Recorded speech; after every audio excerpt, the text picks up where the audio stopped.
নমো তচ্ছা ভগবতো অরহতো সম্মা সম্বুদ্ধচ্ছা।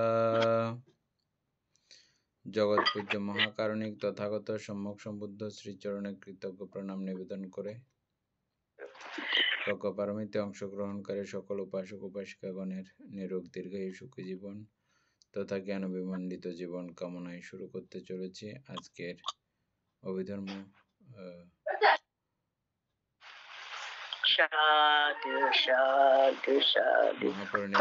মহাপরিনির্বাণ সূত্র ক্লাস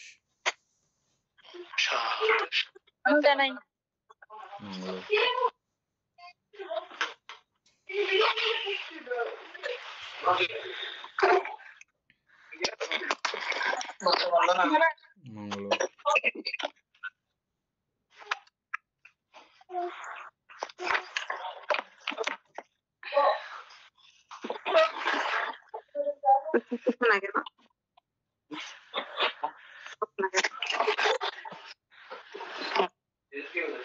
দাদা নতুন অ্যাড হয়েছে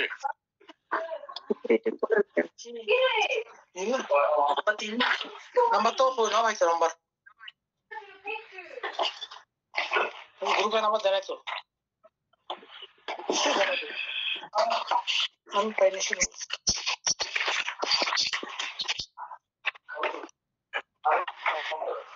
বন্দনা বানতে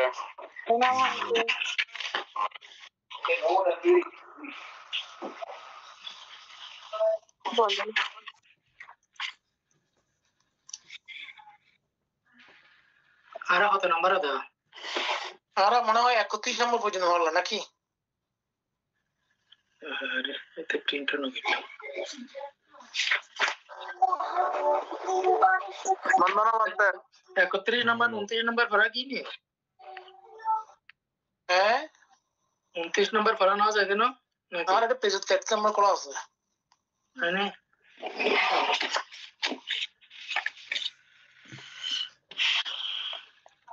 29 নম্বর কেউ অনন্তর মহামাত্র সুমিত ও বর্ষকারী ফারাকি তো হ্যাঁ ঠিক আছে মানে ফারাকি না সুনিত বর্ষাকার আমার প্রশ্ন করা গেল তো বর্ষা হচ্ছে সুনিত হয়তো সুনিত ইয়ার তুমি প্রশ্ন সুকুমার প্রশ্ন ছিল দে 2 ইয়ার আচ্ছা কে পড়ি বলতে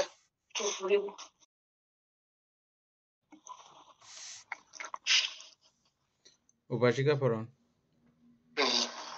উপাসিকা পড়ি ঠিক আছে কত মিলতাম 31 নম্বর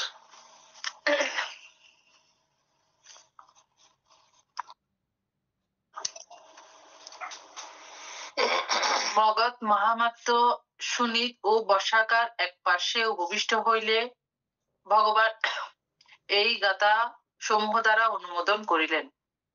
যেই প্রদেশে পণ্ডিত লোক বাস করেন তিনি শীলবান ও কায়মন বাক্য সুসংযত ব্রহ্মচারীগণকে ভোজন করাইয়া পুণ্য সঞ্চয় করেন এবং তদ্বারা তথাকার দেবতাগণকে পূজা করিয়া থাকেন। সেই দেবতাগণ পূজার দ্বারা পূজিত হইয়া তাহাকে পূজা করেন, উৎপন্ন উপদ্রব বিদূরিত করেন, সম্মানিত হইয়া তাহাকেও সম্মান করেন, সুন্দর রূপে রক্ষা করেন। মাতা বক্ষে রাখিয়া সংবর্ধিত পুত্রকে যেমন অনুকম্পা করেন সেই রূপ দেবতাগণও তাহাকে অনুকম্পা করিয়া থাকেন। দেবকৃপা লব্ধ ব্যক্তি সর্বদাই মঙ্গল বিষয়সমূহই দর্শন করে। 31 নম্বর সরল এবং ব্যাকরণ বিজয় না বুঝিবার কিছু নাই। 32 ভগবান উক্ত গাথাগুলি দ্বারা মহামাত্র সুনিদ ও বর্ষাকারের দান অনুমোদন করত গাত্রোত্থান পূর্বক প্রস্থান করিলেন।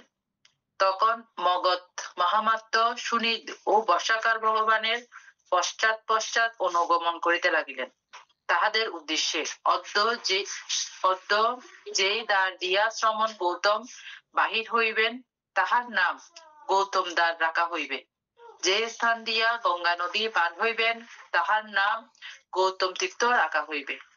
অতঃপর ভগবান যেই দ্বার দিয়া নগর হইতে নিষ্ক্রমণ করিলেন, উহার নাম গৌতম দ্বার রাখা হইল। আলোচনা করুন। অনন্তর ভগবান গঙ্গা নদী তীরে উপস্থিত হইলেন। সেই সময় গঙ্গা নদী জলে পরিপূর্ণ ছিল। তীরের সমান জল। তীরে বসিয়া কাকও উহার জল পান করিতে পারিত। পরপার গমন উদ্দেশ্য কেহ নৌকা, কেহ বা ভেলা অনুসন্ধান করিতেছিল, কেহ কেহ গাছ বা বাঁশের বেলা প্রস্তুত করিতেছিল। অতঃপর ভগবান বলবান ব্যক্তি যেমন সংকুচিত বাহু বিস্তার করে অথবা বিস্তৃত বাহু সংকুচিত করে, সেই রূপ মুহূর্ত মধ্যেই ভিক্ষুসঙ্গ সহ গঙ্গা নদীর এই তীরে অন্তর্হিত হইয়া পর তীরে আবির্ভূত হইলেন। ভগবান দেখিলেন মানুষেরা এপারে ওপারে গমন উদ্দেশ্যে কেহ নৌকা, কেহ বা উলুম্প অনুসন্ধান করিতেছে, কেহ বা ভেলা প্রস্তুত করিতেছে।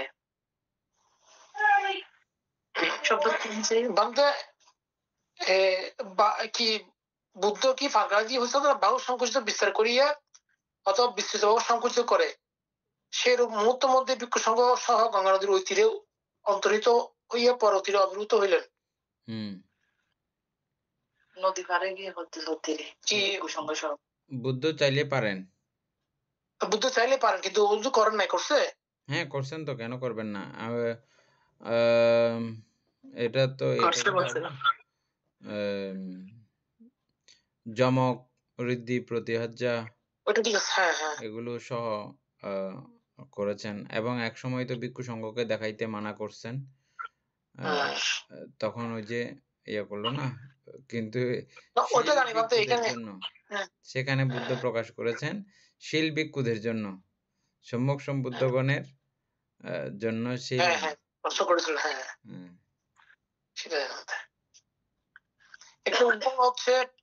হচ্ছে পেরেক দিয়ে কৃত বেলা।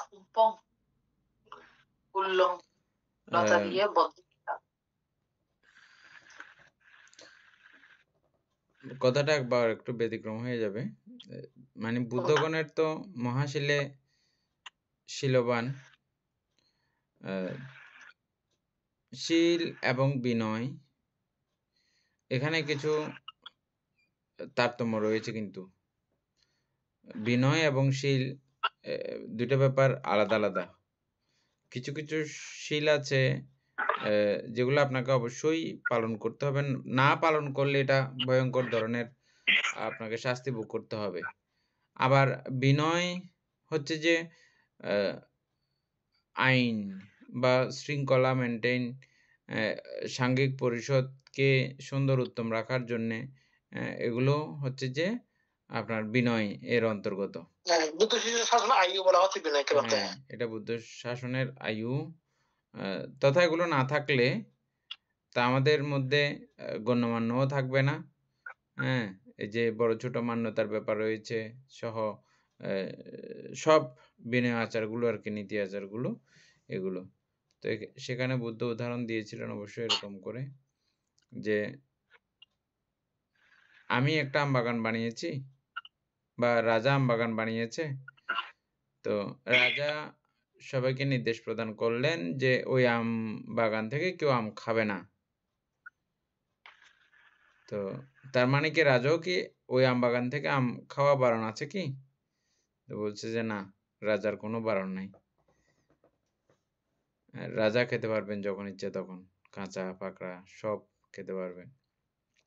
ঠিক একই রূপেও এটা বুদ্ধের শাসনিক ব্যবস্থা। বুদ্ধই এই আইন প্রজ্ঞাপ্ত করেছেন শাসনিক কল্যাণ মঙ্গল চিন্তা করে, ভিক্ষু সংঘের একত্বতা সমীচীনতা চিন্তা করে এই আইন প্রজ্ঞাপ্ত করেছেন।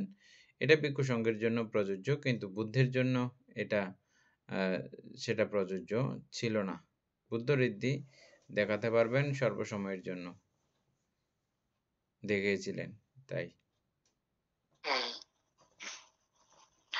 তখন ভগবান এত দত্ত বিদিত হইয়া এই প্রীতিগাথা উচ্চারণ করিলেন, যাহারা সুগম্ভীর ও সুবিস্তীর্ণ তৃষ্ণা নদী পার হইয়াছেন, তাহারা আর্য মার্গ সেতু করিয়া পন্নল সমূহ উদকপূর্ণ নিম্নস্থান স্পর্শ না করিয়া তরি বিনা পার হন।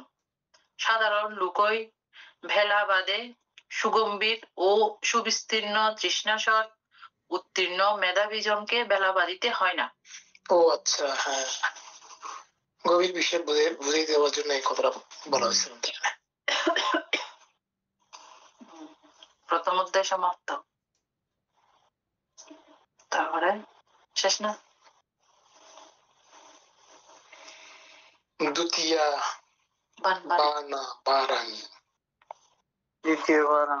এবার 1 নম্বর থেকে আবার অনন্ত। দ্বিতীয় অধ্যায়।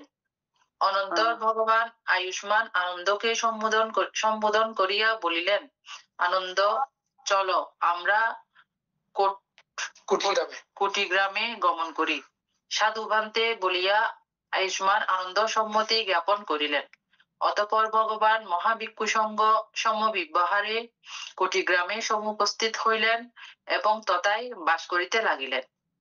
এই স্থানে অবস্থানকালে ভগবান ভিক্ষুগণকে সম্বোধন করিয়া বলিলেন, হে ভিক্ষুগণ, চারি আর্য সত্যের অনুবোধ অপ্রতিভেদ হেতু চতুর্বিধ আর্য সত্য সম্পূর্ণরূপে না বুঝায়, মার্গ জ্ঞানে প্রতিবদ্ধ না হওয়ায় আমার এবং তোমাদিগের এই সুদীর্ঘকাল সন্ধাবন ভব হইতে ভবান্তরে জন্মগ্রহণ বসে উপগমন সংসরণ পুনঃ পুনঃ নানা জনিতে চ্যুতি উৎপত্তি বসে গমনাগমন করিতে হইয়াছে।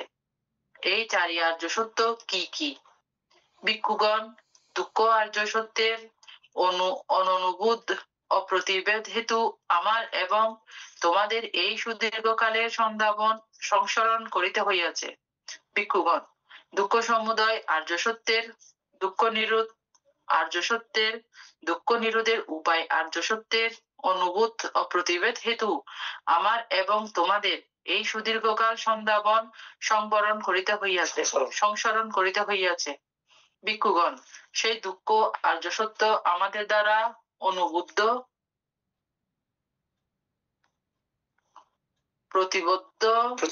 প্রতিবিদ্ধ সম্পূর্ণরূপে বুঝিয়া মার্গ জ্ঞানে প্রতিবিদ্ধ হইয়াছে।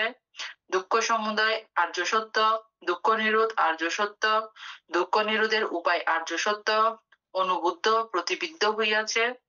ভব তৃষ্ণা উচ্ছিন্ন, ভবনেত্রী, ভব হইতে ভবান্তরে নয়নকারী তৃষ্ণারজ্জু ক্ষয় হইয়াছে, এখন আর আমাদের পুনর্জন্ম হইবে না। ভগবান ইহা বলিলেন। ইহা বলিয়া সুগত শাস্তা অতঃপর এইরূপ বলিলেন, চতুরার্য সত্য যথাযথ রূপে অদর্শন হেতু নানা জনিতে জন্মগ্রহণ করিয়া সুদীর্ঘকাল সংসরণ করিতে হইয়াছে। সেই চতুরার্য সত্য যথাযথ রূপে দৃষ্ট হইয়াছে। ভবনেত্রী, ভব হইতে ভবান্তরে নয়ন সমর্থ তৃষ্ণারজ্জু আর্য মার্গ অস্ত্রের দ্বারা সুষ্ঠুহত হইয়াছে। দুঃখের মূল উচ্ছিন্ন হইয়াছে, এখন আর পুনর্জন্ম হইবে না।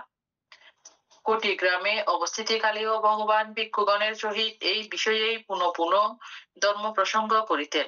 এই প্রকারশীল, এই প্রকার সমাধি, এই প্রকার প্রজ্ঞা চতুপারিশুদ্ধিশীলে সুপ্রতিষ্ঠিত হইয়া সমাধি সম্ভাবিত হইলে মহাফল মহানিশংস লাভ হয়। সম্যক সমাধি দ্বারা সম্ভাবিত প্রজ্ঞা মহাফল মহানিশংস সংশোজনক হয়। প্রজ্ঞা সম্ভাবিত চিত্ত কামাশ্রব, ভবাশ্রব, দৃষ্টাশ্রব ও অবিদ্যাশ্রব এই আশ্রব চতুষ্টয় হইতে সম্যক রূপে বিমুক্ত হয়। অনন্তর ভগবান কুটিগ্রামে স্বেচ্ছানুসারে বিহার করত আয়ুষ্মান আনন্দকে সম্বোধন করিয়া বলিলেন, এসো আনন্দ, আমরা নাতিকায় এক জ্ঞাতি গ্রামে অনুগমন করি। সাধুবান্তে বলিয়া আয়ুষ্মান আনন্দ সম্মতি জ্ঞাপন করিলেন। অতঃপর ভগবান মহাভিক্ষু সঙ্গ সমবিব্যাহারে নাতিকা গ্রামে সমুপস্থিত হইলেন। তত্র ভগবান নাতিকস্থ ইষ্টকময় আবশ্যতে বিহার করিতেছিলেন। তত্ত্ব কি? নাতিকস্থ ইষ্টকময় মানে খুব নিকটস্থ আর কি। আচ্ছা, শব্দগুলো কোনদিন শুনি নেই। অনন্তর আয়ুষ্মান আনন্দ ভগবত সমীপে সমুপস্থিত হইয়া তাহাকে অভিবাদন করত এক পাশে উপবেশন করিলেন। এক পাশে আসন গ্রহণ করিয়া আয়ুষ্মান আনন্দ ভগবানকে এইরূপ নিবেদন করিলেন, বন্তে শাল্য নামক ভিক্ষু নাতিকা গ্রামে দেহত্যাগ করিয়াছে, তাহার কোন গতি এবং কি অভিসম্পরাই, মরণের পর পরলোকে কি অবস্থা ঘটিয়াছে। বন্তে নন্দা নামিকা ভিক্ষুণী নাতিকা গ্রামে দেহত্যাগ করিয়াছেন, তাহার কোন গতি এবং কি অভিসম্পরাই। বন্তে সুদত্ত নামক উপাসক নাতিকা গ্রামে দেহত্যাগ করিয়াছেন, তাহার কোন গতি এবং কি অভিসম্পরাই। বন্তে সুজাতা নামক উপাসিকা নাতিকে দেহত্যাগ করিয়াছেন, তাহার কোন গতি এবং কি অভিসম্পরাই। বন্তে কুকুদ নামক উপাসক নাতিকে দেহত্যাগ করিয়াছেন, তাহার কোন গতি এবং কি অভিসম্পরায়। বন্তে কলিম্ব নামক উপাসক নিকট নামক উপাসক, কটিষ্ঠ নামক উপাসক, তুষ্ট নামের উপাসক, সন্তুষ্ট নামক উপাসক, ভদ্র নামক উপাসক, সুভদ্র নামক উপাসক নাতিকে দেহত্যাগ করিয়াছেন, তাহার কোন গতি এবং কি অভিসম্পরায়, মরণের পর পরলোকে কি অবস্থা ঘটিয়াছে। হে আনন্দ, শাল্য ভিক্ষু ইহলোকে আসক্তি সমূহের ক্ষয় করিয়া স্বয়ং অভিজ্ঞা বলে অনাশ্রব চিত্ত বিমুক্তি ও প্রজ্ঞা বিমুক্তি লাভ করিয়া বিহার করিয়াছিল। আনন্দ নন্দনামিকা ভিক্ষুণী পঞ্চবিধ অধভাগীয় কামলোক প্রতিসন্ধি প্রদানকারী বা ত্রিবিধ মার্গ দ্বারা অর্থাৎ শ্রোতাপত্তি, সকৃতাগামী ও অনাগামী মার্গ দ্বারা পরিত্যাজ্য সংযোজন। এটা ঠিক আছে, ঠিক আছে, কথা লিখছে সংযোজন। আচ্ছা, সংযোজন দিছে বান অসুবিধা এই সংযোজনগুলো লিখবে আর কি। হ্যাঁ হ্যাঁ, পাঁচটি অধভাগীয়, পাঁচটি ঊর্ধ্বভাগীয়। আচ্ছা, সংযোজন বন্ধন সম্পূর্ণরূপে ক্ষয় করিয়া শুদ্ধবাস ব্রহ্মলোকে উৎপন্ন হইয়াছে, উপপাতিক হইয়াছে, তথায় পরিনির্বাপিত হইবে, আর ইহলোকে কামলোকে পুনরাগমন জন্মগ্রহণ করিবে। এখানে উপপাতিক হলে কি উনি আর ইয়ে হবে না? ওখানে ব্রহ্মলোকে কেমনে জন্ম হবে? এটা স্পেশালি এমনি উল্লেখ করছে আর কি। ব্রহ্মলোক তো উপপাতিক, দেবলোক উপপাতিক, প্রেতলোক উপপাতিক। কামচ্ছন্দ ব্যাপাদ সৎকারী দৃষ্টি বিচিকিৎসা শীলব্রত পরামর্শ এই পাঁচটি অধভাগীয় সংযোজন কামচ্ছন্দ ব্যাপাদ রূপ ও অরূপ ভাবে উৎপন্ন হইতে দেয় না। আচ্ছা, সৎকারী দৃষ্টি আদি তিনটি কামচ্ছন্দ এবং ব্যাপাদ থাকলে রূপ ব্রহ্মলোক এবং অরূপ ব্রহ্মলোককে উৎপন্ন হইতে দেয় না। কেমনে দেব? এটা তো চেক না করলে হবে না। সৎকারী দৃষ্টি আদি তিনটি তথায় উৎপন্ন ব্যক্তিকেও কামলোকে লইয়া আসে। আচ্ছা, সৎকারী দৃষ্টি মানে সৎকারী দৃষ্টি বিচিকিৎসা শীলব্রত পরামর্শ এই তিনটি। আচ্ছা না, এই তিনটি যদি রূপ এবং অরূপ ব্রহ্মলোকের মধ্যে থাকে না, অরূপ না বুঝি। অর্থাৎ সৎকারী বিচিকিৎসা শীলব্রত পরামর্শ এই তিনটা হচ্ছে যে কামলোকীয় থাকে, কামলোকেই জন্মগ্রহণ করে। এখানে বলছে তথায় উৎপন্ন ব্যক্তিকে ও কামলোকে লইয়া আসে। হ্যাঁ, ওখানে যারা উৎপন্ন হয়েছে ওরা যদি আবার এই জাতীয় চিন্তা করে তখন তাদেরকে এখানে নিচে নামায় ফেলে। আচ্ছা, তদ্দেতু তাহাদিগকে এটা কি ওরম্বাগীয় অথবা ওই যে অধভাগীয়, এটা কি ওরস্তাভাগীয় নাকি জানি একটা লিখছে ওখানে। না, এটা ইয়ে হবে আর কি, কি বলে ওরম্বাগীয় লিখছে, ওরম্বাগীয়। আচ্ছা, সংযোজন বলা হয়েছে। আনন্দ অথবা গুপ্তভাগীয় হবে। হ্যাঁ, গুপ্তভাগীয় হবে, বলেছে আর কি। আনন্দ সুদত্ত নামক উপাসক ত্রিবিধ সংযোজনের বন্ধনের সম্পূর্ণ ক্ষয় সাধন করিয়া রাগ, দেশ এবং মোহের তনুক্ষীণ করত সকৃতাগামী হইয়াছে। একবার মাত্র ইহলোকে আগমন জন্মগ্রহণ করিয়া দুঃখের অন্তঃসাধন করিবে। রাগ, দেশ, মোহ সক্রিয়গামী ব্যক্তির নিকট পুনরুত্থানের ন্যায় সর্বদা উৎপন্ন হয় না, ক্বচিৎ উৎপন্ন হয়। উৎপন্ন হইলেও সাধারণ লোকের ন্যায় প্রবলভাবে উৎপন্ন হয় না। গৃহীর মধ্যেও সক্রিয়গামী থাকিতে পারেন। আনন্দ। উপাসিকা সুজাতা ত্রিবিধ সংযোজনের সম্পূর্ণ ক্ষয় সাধন করিয়া শ্রোতাপন্ন হইয়াছে। চতুর অপায়ে নিরয়, প্রেত, তির্যক ও অসুর কায়ে বিনিপাত হইবে না। সম্বুদ্ধি লাভ অবশ্যম্ভাবী। আনন্দ। কুকুদ নামক উপাসক পঞ্চবিধ অধভাগীয় সংযোজনের সম্পূর্ণ ক্ষয় সাধন করিয়া শুদ্ধবাস ব্রহ্মলোকে উৎপন্ন হইয়াছেন, তথায় পরিনির্বাপিত হইবে, আর ইহ কামলোকে আসিবে না। আনন্দ। কালিম্ব উপাসক, নিকট উপাসক, কটিস্য উপাসক, তুষ্ট উপাসক, সন্তুষ্ট নামক উপাসক, ভদ্র নামক উপাসক, সুভদ্র নামক উপাসক,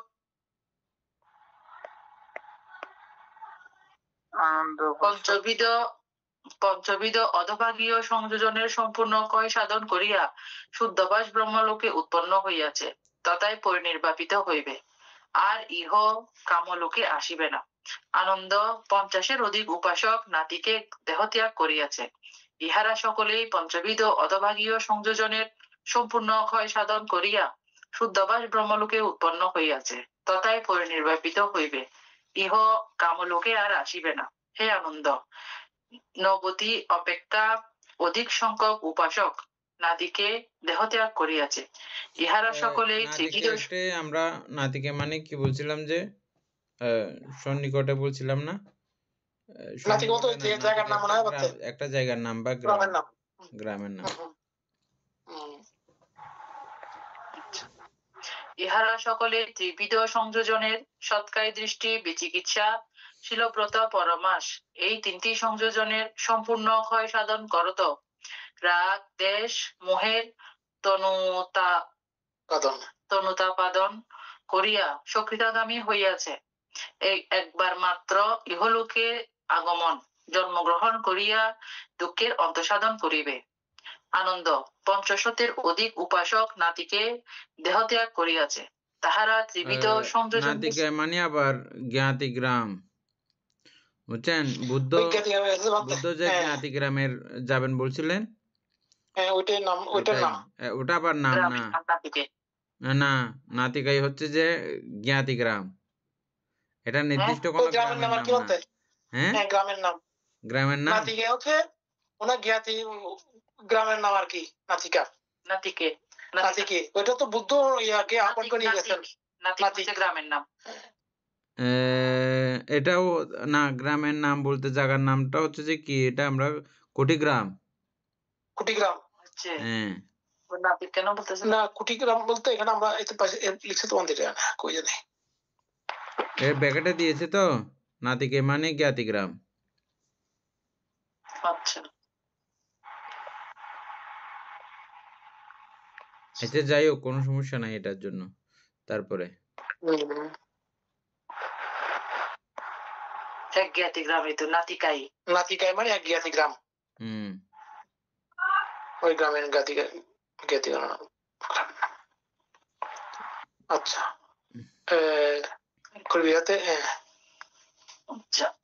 একবার মাত্র ইহ কামলোকে জন্মগ্রহণ করিয়া দুঃখ সাধন করিবে।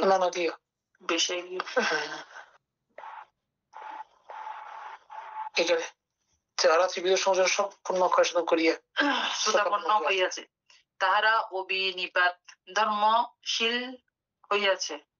তাহাদের চতুর উপায়ে পতন হইবে না। সম্বুদ্ধি লাভ তাহাদের অবশ্যম্ভাবী। অবিনিপাত ধর্ম, অবিনিপাত ধর্ম অর্থ কি? বিনিপাত কাকে বলেছে? যেখানে নিপাত হবে না। বিনিপাত হচ্ছে যে চারি উপায়কে বলা হয় আর কি।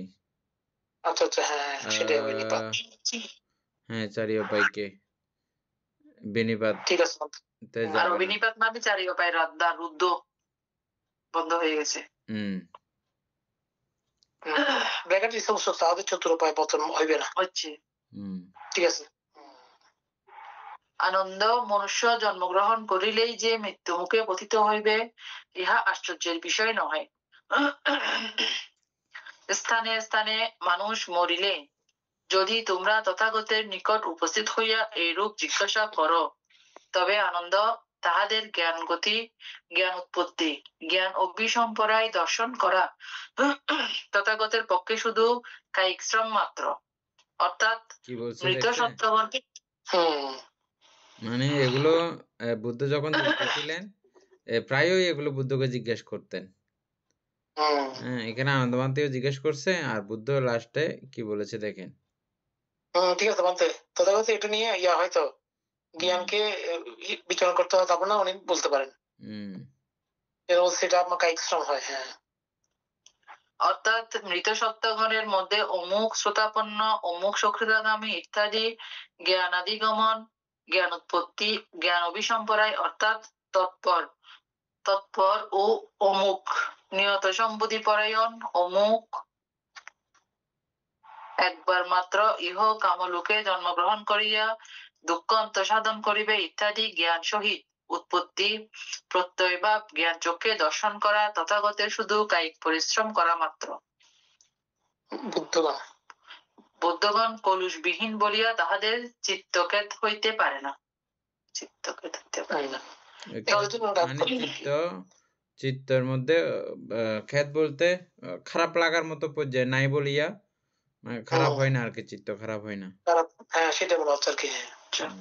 তদ্বারা বিনয়গণের মুক্তিও, বিনয় গণের মুক্তিও ঘটে না, কোনো অর্থ সিদ্ধ হয় না। তদ্দেতু আনন্দ বললে মানে অন্য কারো কোনো লাভ হওয়ার কোনো ব্যাপার নাই। অমুকে শ্রোতাপত্তি মার্গফল লাভ করছে এরকম বললে এটার জন্য কারো কল্যাণ বা মঙ্গল হওয়ার কোনো কারণ নাই। সেজন্য মানে অকারণে কেন কথা বলাচ্ছ তথাগতকে, এটা বলতে চাইলেন আর কি, মানে বুদ্ধ আনন্দ। এভাবে বলে এটা বলা হচ্ছে। হ্যাঁ, তদ্দেতু আনন্দ এ স্থলে আমি ধর্মাদর্শ নামক ধর্ম পর্যায় দেশনা করিব, যদ্বারা সমান্যগত আর্য শ্রাবক ইচ্ছা করিলে স্বয়ং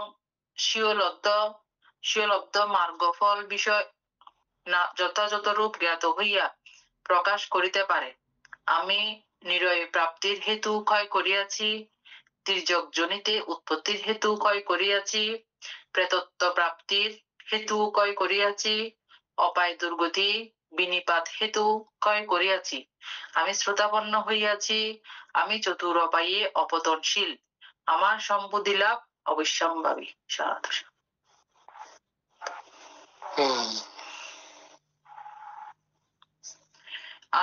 পড়লে পড়তে মন চাইবে এরকম। বুঝতেছে তো, কোনো অসুবিধা নাই, এগুলো তো বোঝাবুঝির ব্যাপার নাই।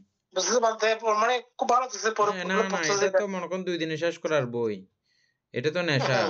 এটা প্রবন্ধ আকারে হয়েছে না বইটা। এটা পুরো আমরা তো যখন ধরছি এটা যতক্ষণ শেষ হয় না ততক্ষণ অন্য কোনো কাজও করি নাই।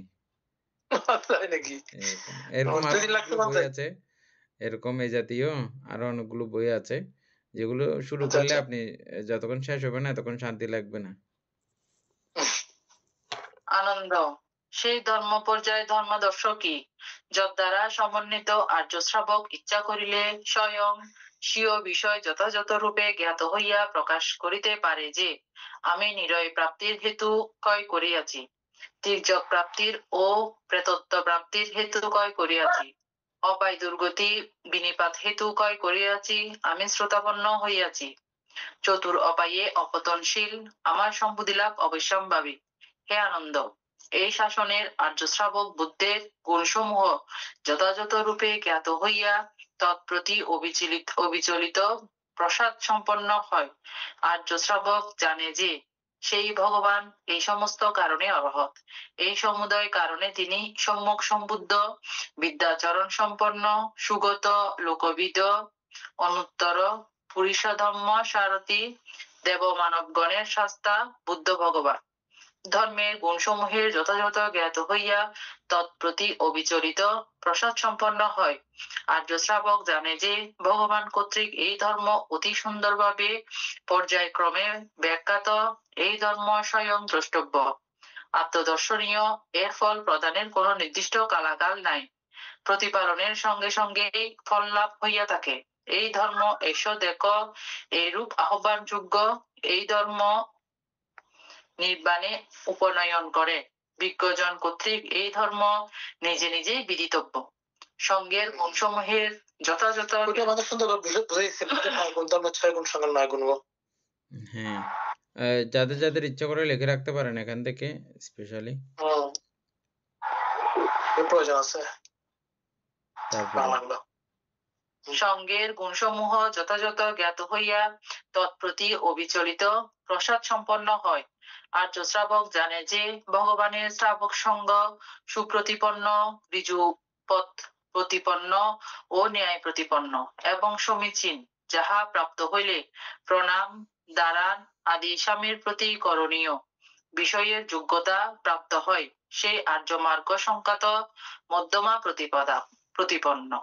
ভগবানের আর্য শ্রাবকগণ যুগল বসে চারি এবং পৃথকভাবে গণনায় 8 শ্রেণীতে বিভক্ত, যথা শ্রোতাপত্তি মার্গস্থ ও ফলস্থ, সকৃতাগামী মার্গস্থ ও ফলস্থ, অনাগামী মার্গস্থ ও ফলস্থ এবং অরহৎ মার্গস্থ ও ফলস্থ।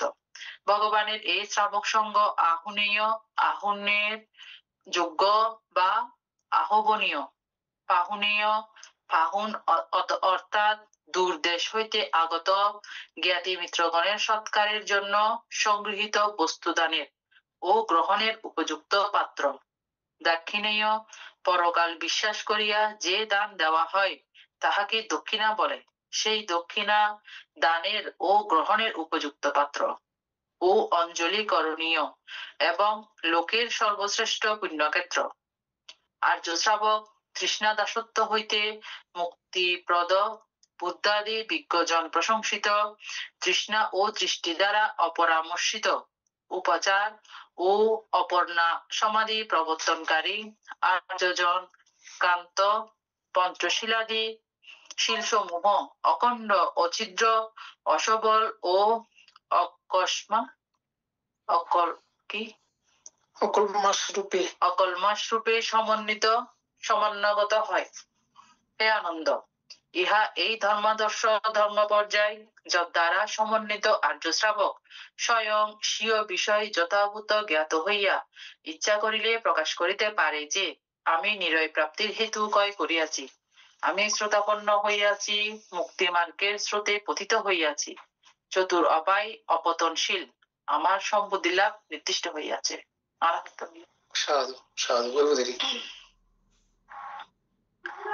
ভগবান নাতিকা গ্রামস্থ ইষ্টকময় আবসতে অবস্থিতিকালেও ভিক্ষুগণের সহিত পুনঃ পুনঃ এই বিষয়ে ধর্ম প্রসঙ্গ করিতেন।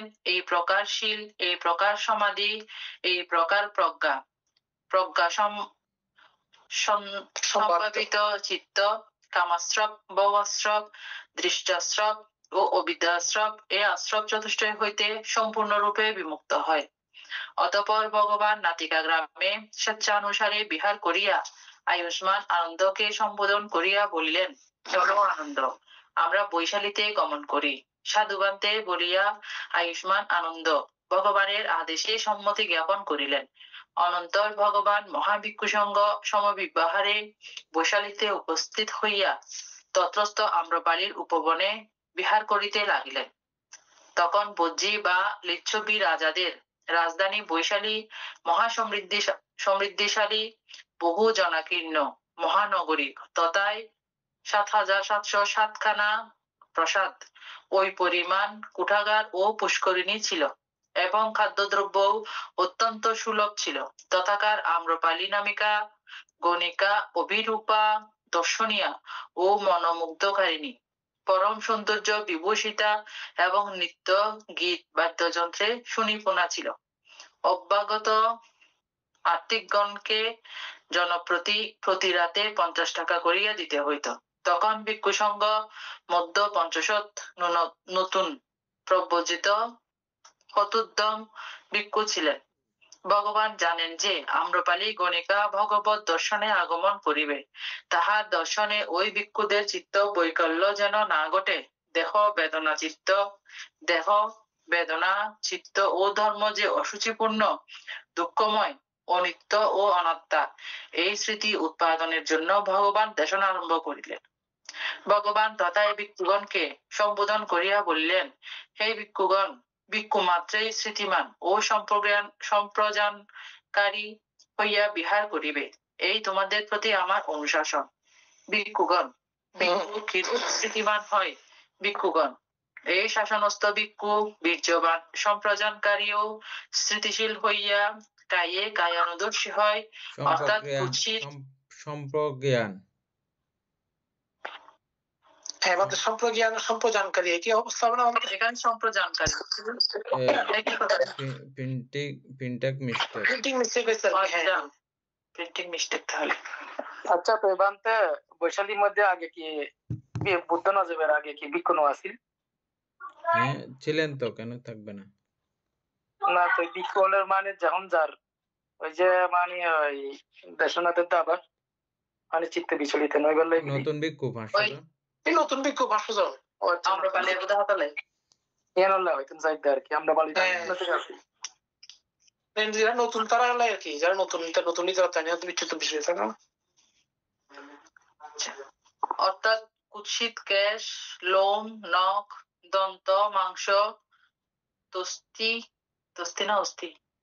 অস্থি প্রভৃতি দাতৃংশ আকার বা উহার উৎপত্তি স্থানভূত মাটি, জল, অগ্নি, বায়ু, এই চতুর্মহাভূতের সংমিশ্রণে সুগঠিত আহার্য দ্বারা সুপরিবর্ধিত দেহের প্রত্যেক অংশ বীর্য সহকারে স্মৃতির দ্বারা অবলম্বন করত প্রজ্ঞায় তাহা পুঙ্খানুপুঙ্খ রূপে দর্শন করে দেহের শ্বাস প্রশ্বাস গমন স্থিতি প্রভৃতি বিশেষভাবে জানে। হস্ত পদাদির সংকোচন প্রসারণ পান ভোজন প্রভৃতি দেহের প্রত্যেক অবস্থায় সম্প্রজ্ঞানকারী হয়। তৎপর মৃতদেহ শ্মশানে নিক্ষিপ্ত হইলে পচিয়া গলিয়া যে নানাবিধ অবস্থান নববিধ। আচ্ছা, নববিধ বলতে ঠিক আছে একটা নববিধ অবস্থান্তর 14 প্রকার। আচ্ছা, ওই যে নবশিবতিকা পড়ছিলাম আমরা, ওইটা অবস্থান্তর 14 প্রকার।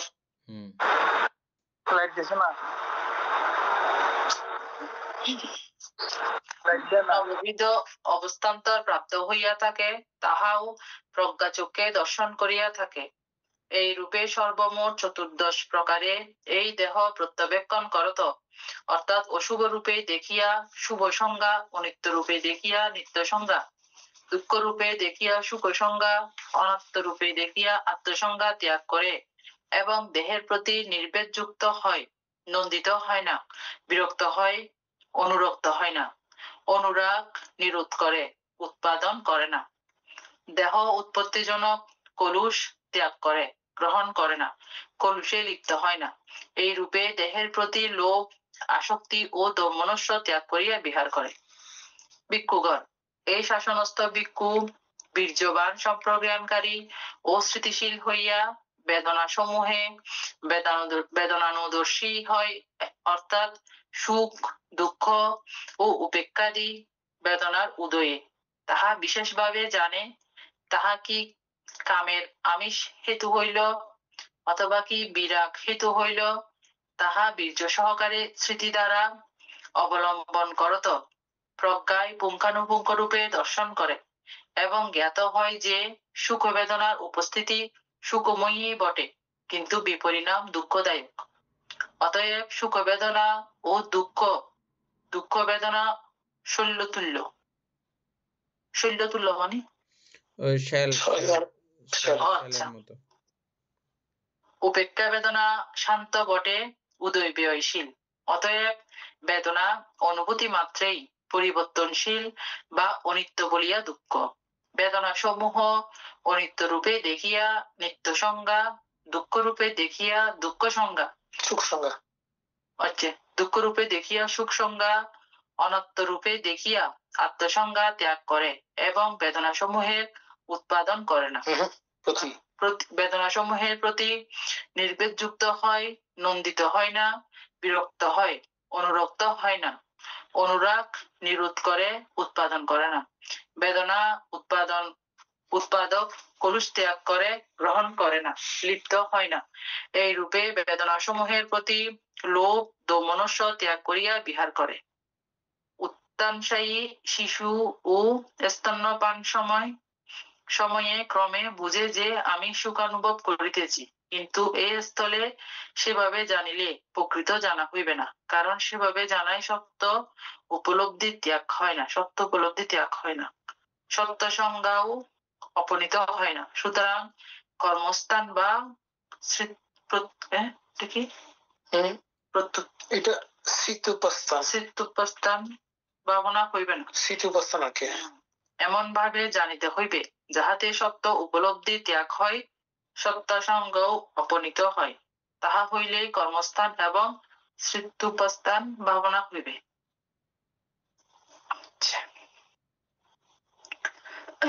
কে বেদনা অনুভব করিতেছে? কোন সত্তা বা ব্যক্তি বেদনা অনুভব করিতেছে না। কাহার বেদনা? কোন সত্তা বা ব্যক্তির বেদনা নহে। কি হেতু বেদনা উৎপন্ন হয়?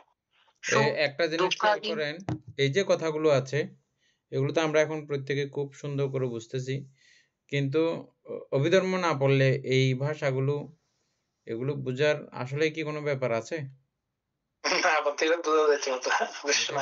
দেখছেন কত গুরুত্বপূর্ণ অভিধর্ম পড়া, সূত্রপিটক পড়লে কারো বুদ্ধ জ্ঞান সরাসরি উৎপন্ন হওয়ার আসলে এখানে ব্যাপার নাই, বুঝবেও না যে এগুলো কি বলতেছে।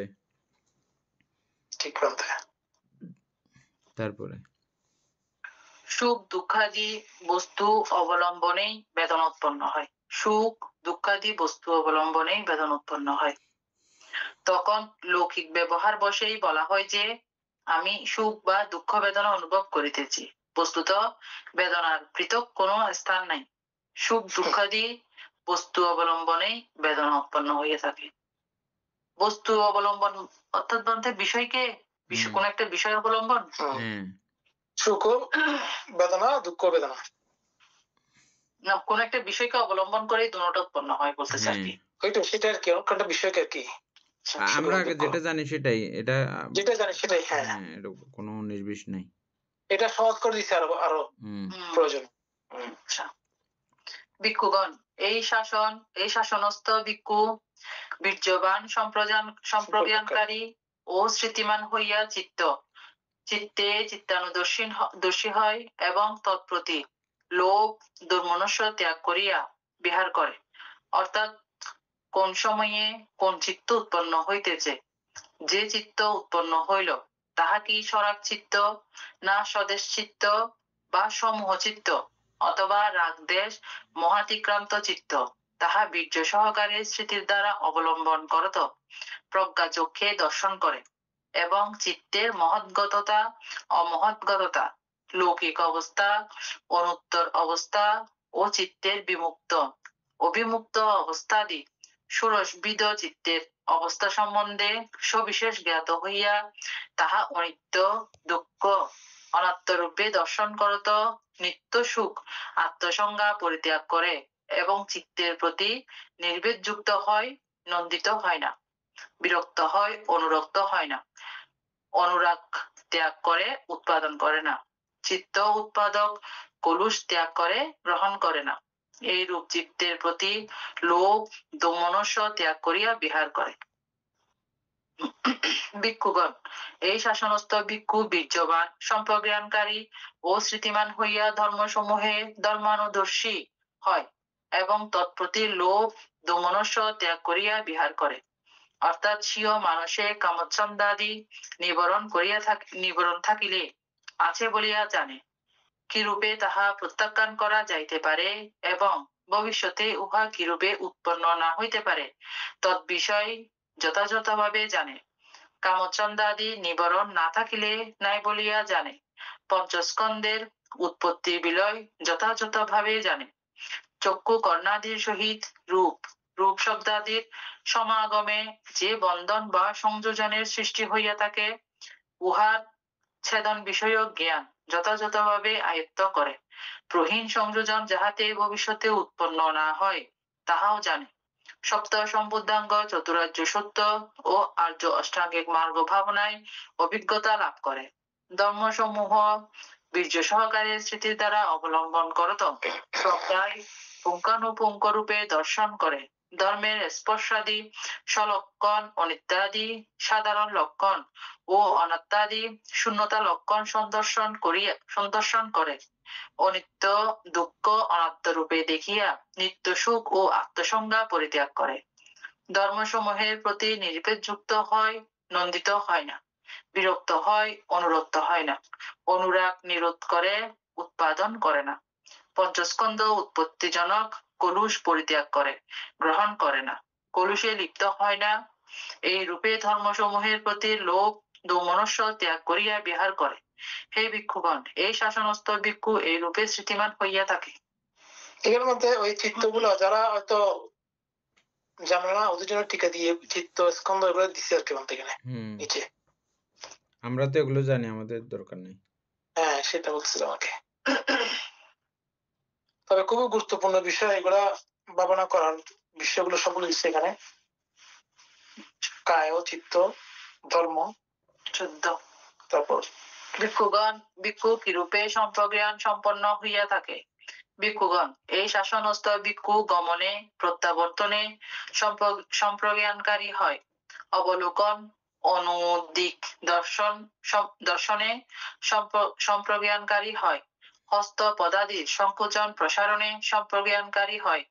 সংজ্ঞাটি পাত্র চিবর ধারণে সম্প্রজ্ঞানকারী হয়।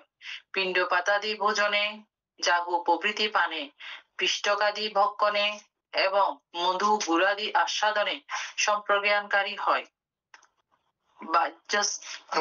বাহ্য প্রস্রাবকরণ কালে সম্প্রজ্ঞানকারী হয়। গমনে, স্থিতিতে, প্রবেশনে, নিদ্রা অবস্থায়, জাগরণে, ভাষণে এবং তুষ্ণীভাবে সম্প্রজ্ঞানকারী হয়। ভিক্ষুগণ ভিক্ষু এই রূপে সম্প্রজ্ঞান সম্পন্ন হইয়া থাকে। এখানে ব্র্যাকেটের মধ্যে একটা লেখছে দেখি, শৃগাল, কুকুর প্রভৃতি পশুও যাইবার সময় বা খাইবার সময় ক্রমে জানে যে আমি যাইতেছি বা খাইতেছি, কিন্তু এ স্থলে সেরূপ ভাবে জানিলে প্রকৃত জানা হইবে না, কারণ সেরূপ জানায় সত্য উপলব্ধি ত্যাগ হয় না। সত্য উপলব্ধি ত্যাগ হয় না। এখন আমরা যেটা বারবার মানে আমি বিশেষ করে ইয়া করতে চেষ্টা করেছিলাম আপনাদের সঙ্গে প্রথম থেকে আলোচনা, কুকুররাও যায় যে ও জানে, গরুরাও যায়, অত্যন্ত গুরুত্বপূর্ণ উদাহরণ কিন্তু। কিন্তু আমি জাস্ট ওটাই বললাম, ওটা বলার মধ্য দিয়ে তেমন কিছু আমার অর্জিত হবে না, তেমন কিছু সত্যতে মানে এখানে একটা বিষয় মানে ভালো লাগলো আর কি, ওই বিষয় সত্যটা আমরা যেটা এই বিষয়টা তো এমনি ইয়ে করি আমরা, কিন্তু এই বিষয়টা মাথায় থাকলে আরো বীর্যটা আর ঠিক মতো হবে আর কি। তবে আরেকটা কথা বলি, এটা আবার ফেলে দেওয়ারও না কোনটা,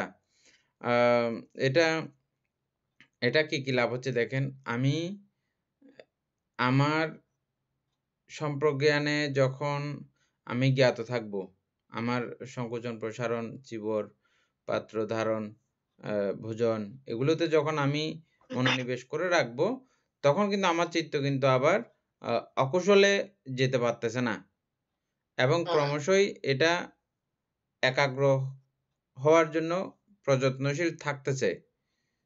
এটা কিন্তু ওটাও লাভ আছে, কিন্তু থাকলেও ওই লাভে আপনার পথ শেষ হবে না। পথ শেষ হইতে হইলে আপনাকে সত্য সংজ্ঞা ত্যাগ করতে হবে। সত্য সংজ্ঞা, হ্যাঁ, এটা সম্পর্কে একদম চরম অবস্থা পর্যন্ত বুঝতে হবে। সত্য সংজ্ঞাও অপনীত হয় না, সুতরাং কর্মস্থান বা স্মৃতুপস্থান ভাবনাও হইবে না। এমন ভাবে জানিতে হইবে যাহাতে সত্য উপলব্ধি ত্যাগ হয়, সত্য সংজ্ঞা অপনীত হয়, তাহা হইলে কর্মস্থান এবং স্মৃতুপস্থাপন ভাবনা হইবে। হুম, কে যাইতেছে? কোন সত্তা বা ব্যক্তি, কোন সত্তা বা ব্যক্তি যাইতেছে না। কাহার গমন? বানতে রা হুম। সৎসঙ্গ বানতে ওইটা কি একটু বুঝতেছি না। সত্তা মানে আমি আর আমার তো এটা হ্যাঁ, মালিক আর কি মালিকানা। মালিকানা আমরা আমার দেহ বলতেছি না। আমি চাইতেছি এরকম আর কি। আমার আমি যাইতেছি, আমি খাইতেছি। এখানে একজন মানে একটা ব্যক্তিকে আমরা মালিক হিসাবে মানে পাচ্ছি। হ্যাঁ? আমার মধ্যে কেউ যেন একজনে মানে মালিক ভাব ধারণ করে বসে রয়েছে। ও আমাদেরকে মালিক হিসাবে অহংবোধ তৈরি করায়। হ্যাঁ? এজন্য তো আমাদেরকে কেউ চোয়ার মারলে মাত্র কান টান লাল হয়ে যায়। বুঝছেন না? কেউ গাইল দিলে মাত্র একদম কিরকম একটা আ রক্তের উষ্ণতা অনুভব করি ওটার কারণে। আর যখন সে বুঝে যায় যে এখানে রাগ করার কোনো এরকম ব্যক্তিত্ব নাই, রাগ করার জন্য এরকম কোনো অবস্থা নাই, তখন আর ওই রক্তের উষ্ণ ভাব এগুলো আর হয় না। থাপ্পড় মারলে কান টান লাল হয়ে যাওয়া এগুলো আর হয় না তখন। বুঝেছি বানতে। আচ্ছা, যাই হোক এটা এখানে বলেই যে শেষ হয়ে যাবে এটা না, এটা পুরা। আমরা অভিধর্ম যা পড়ে আসছি এটা পুরা বই। এতদিন যা পড়ে আসছি এগুলো সব পুরা। হুম, হ্যাঁ, তারপরে কোন সত্তা বা ব্যক্তির গমনও নহে। কি কারণে যাইতেছে? চিত্ত ক্রিয়া বায়ুর ধাতুর বিস্ফোরণে গতিতেই যাইতেছে। বিদর্শন জানিরা হুম। বিদর্শন জানিরা জানেন যে বিদর্শন জ্ঞানীরা জ্ঞানীরা হবে আর কি। বিদর্শন জ্ঞানীরা জানেন যে যাইব বলিয়া চিত্ত উৎপন্ন হইলে চিত্তে তখন বায়ু জন্মায়, বায়ু বিজ্ঞপ্তি জন্মায়। চিত্ত ক্রিয়া বায়ু ধাতুর বিস্ফোরণে সমস্ত দেহের সম্মুখে অগ্রসর হওয়া গমন নামে অভিহিত হয়। আচ্ছা। কিন্তু আর কানা বুঝো না যে। হুম। আচ্ছা মানে এটা একটু ভালো করে বুঝতে হবে। না এগুলো বুঝতে একটু করে, হ্যাঁ কিছু এমনি পড়ে যায়। আমরা যে এই যে হাত নাড়াচাড়া করতেছি আমি মনে করতেছি দুম করে লাড়ে ফেলতেছি, কিন্তু হচ্ছে না। এগুলো আমাদের প্রথমে চিত্তে উৎপন্ন হচ্ছে। চিত্ত চিত্ত এই জাতীয় কাজগুলো করার জন্য কোনো ক্ষমতা আছে নাকি? চিত্ত তো অদৃশ্য ব্যাপার। চিত্ত এই ব্যাপারটাকে আমাদের হৃৎপিণ্ডের একটা ছোট একটা খালি জায়গা আছে। এগুলো কায়বিজ্ঞানের মধ্যে খুব সুন্দর করে স্পষ্ট করে ছিল বিষয়গুলো।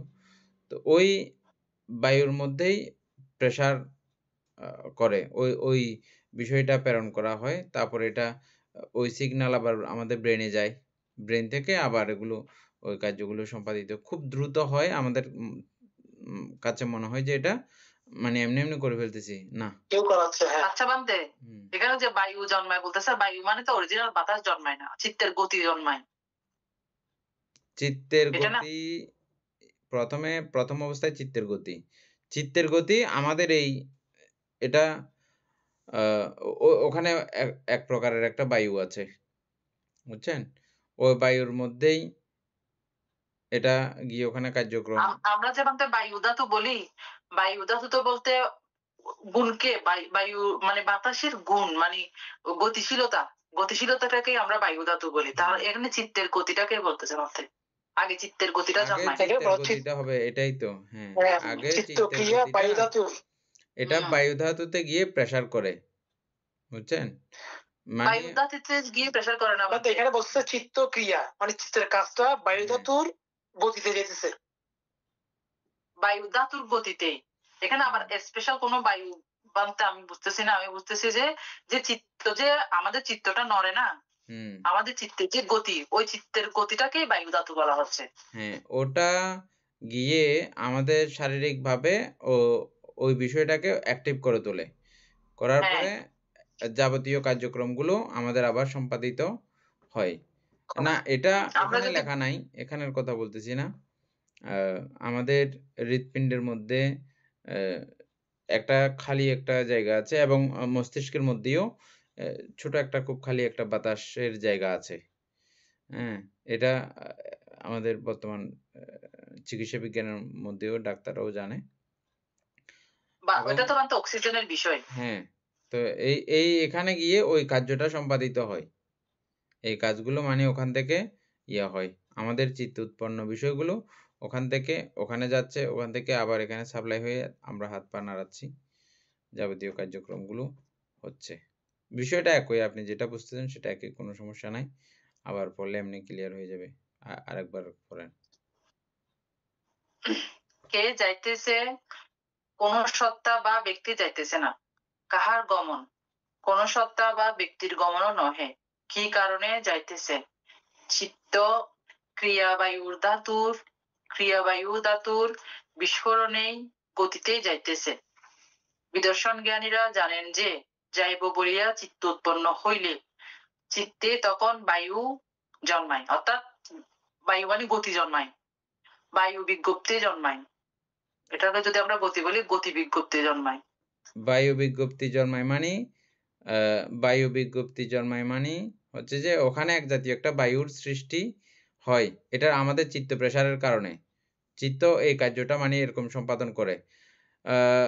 এটাকে আপনি ওইভাবে নিলে কোনো সমস্যা নাই। কারণ এমনিতে তো এই চারিধাতুর মধ্যে গিয়েই ও রিঅ্যাকশন করতেছে আমাদের এই চিত্ত। চারিধাতুর মধ্যেই তো ও কার্যক্রমগুলো পরিচালিত করতেছে না? চারিধাতুকেই তো পরিচালিত করতেছে। আমার হাতটা চারিধাতু না?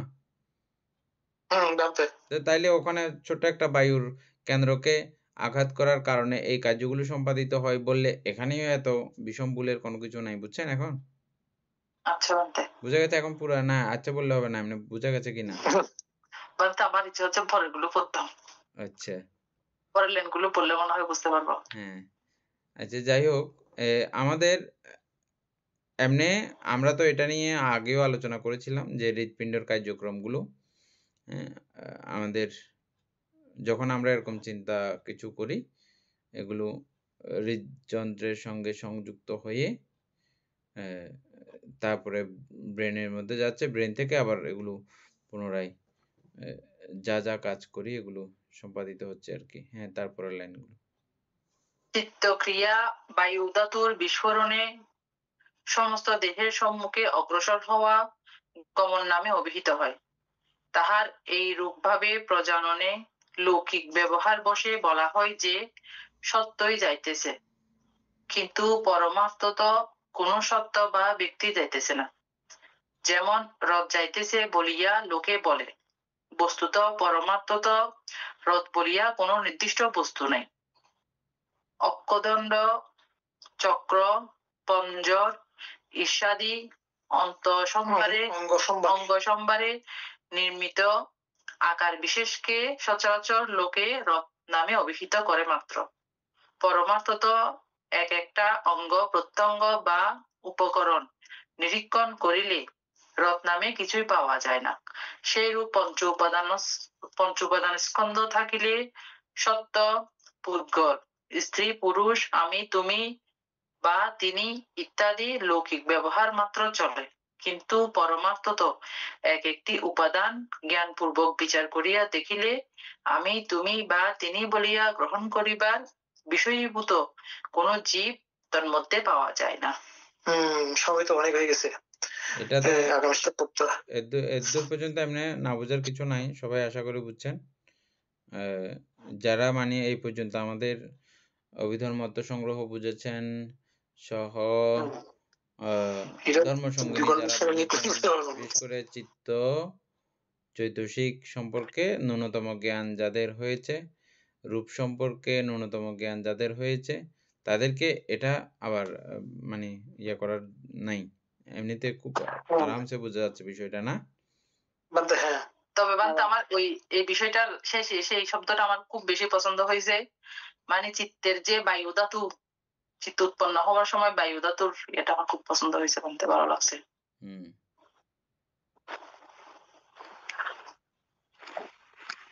এখন তোমার তো এটা 2 ঘন্টা পড়তে হবে মনে হচ্ছে। সামনের দিকে এটা না সামনে কাজের জন্য। আমাদের যেহেতু টাইমও বাড়তেছে 2 ঘন্টা পড়া যাবে না তাও পড়া যাবে না, সকালবেলা কাজ করতে যাবে তো, যেতে হবে তো টাইম নেই। টাইম বাড়তেছে মানে না বলতে পড়া যাবে না। ইয়ার জন্য মাসের পর থেকে আচ্ছা 1 ঘন্টা বাড়বে বলতেছে। মে থেকে আধা ঘন্টা না 1 ঘন্টা বাড়া যায়? 1 ঘন্টা বাড়াতে বলতে 1 ঘন্টা 1 ঘন্টা বাড়লে আমাদের সকালে আবার এদিকে 1 ঘন্টা কমে যাচ্ছে। এক কমে ঘন্টা যাবে তো কমে এদিকে। যায়। এক রোজ ঘুরে ফিরে না, ঠিক আছে এভাবে চলুক না। তারপর কম না বাড়তে এভাবে সুন্দর করে পড়া হচ্ছে। সদ্ধর্মপ্রাণ প্রিয় উপাসক উপাসিকা বৃন্দ, এতক্ষণ যাবৎ আমরা মহাপরিনির্বাণ সূত্র আলোচনা করেছি। আমাদের অপ্রমেয় পুণ্য সাধিত হয়েছে। পুণ্যরাশি অনন্ত চক্রবাসী সত্যগণকে দান করছি, গুরুমাতাদিগকে দান করছি, মাতা পিতাগণকে দান করছি, এবং যারা আমাকে প্রতিনিয়ত এভাবে ধর্মচর্চায় সহযোগিতা করছেন তাদেরকে এই পুণ্যরাশি দান করছি। যারা আমাকে প্রতিনিয়ত চারিপ্রত্যাদি দান করেন তাদেরকে এই পুণ্যরাশি দান করছি। এই পুণ্যরাশির কাছে আমরা প্রত্যেকে প্রার্থনা করব নির্বাণ লাভ অবধি অসৎ ব্যক্তি মূর্খ ব্যক্তি পাপমিত্রের সংসর্গ লাভ না করে সদা সর্বদা জ্ঞানদর্শী কল্যাণ মিত্রের সান্নিধ্যে সংসর্গ লাভ করতে সক্ষম হয়। এরূপ সাধু সংকল্প পোষণ করে আজকের মতো ক্লাস এখানে সমাপ্ত করছি।